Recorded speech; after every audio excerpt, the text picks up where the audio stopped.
An organisation that takes food from businesses for redistribution to those in need has shifted a remarkable 50 tonnes of food since it began in 2012. Foodshare collects unwanted foods from supermarkets, restaurants and other businesses and redistributes it to agencies which run food banks or distribute to the hungry. Its founder, Deborah Manning, joins us this evening with an update on that work. Good evening. Good evening. Tell us a little bit about how Foodshare works. Well, Foodshare is a food rescue organisation, so we collect unwanted, surplus to requirements or close to expiry date food. It's fresh or frozen, and we redistribute it to agencies that provide food to people in the community. And what gave you the idea to start this charity in the first place?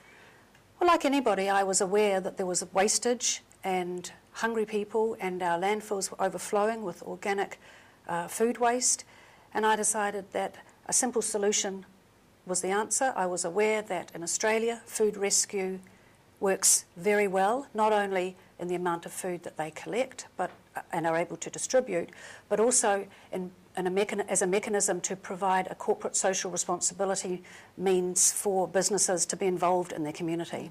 Now, you left a career in law to run Foodshare, or to create Foodshare. Why?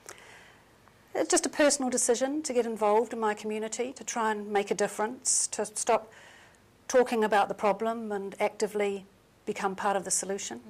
How is this charity funded? Well, we're funded through sponsorship and grants and private donations. We were very fortunate at the beginning that 3 local businesses, Calder Stewart Industries, Downey Stewart Lawyers and Southern Motor Court, believed in us and believed in our vision and saw that we had an idea that was worth pursuing, and they provided us with some funds and a van to set up. And from there, we've just applied for grants and to various trusts. The DCC have been supportive. It's an ongoing process, though. How hard has it been to get businesses to give away their food? Well, generally speaking, it's not too difficult once I explain to them that there's no legal reason why they can't give away donated food, and that we have robust safety and handling procedures, that we take good care of the food, keep it chilled if need be, keep it frozen if need be, and we pass it on very quickly. Sometimes I meet a bit of resistance, but generally speaking, if I can talk to producers, like at the farmers market, they're very keen to give away their food rather than throw it away at the end of the day. If there was one thing that's made this work most worthwhile for you, what would it be? I think it would be knowing that Foodshare actually makes a difference.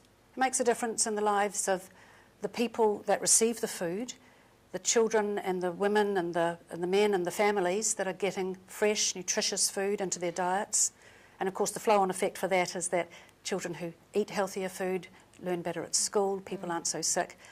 But also that we're making a difference to the environment, because all those tonnes of food that we rescue aren't being dumped in our landfill.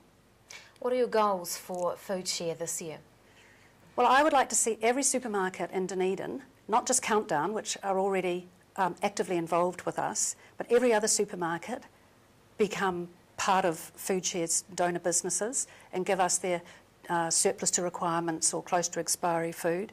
But I'd also like to see businesses in Dunedin, whatever the size, get involved and become sponsors or partners or in-kind providers and affiliate themselves with our organisation that nourishes our community and protects our environment at the same time.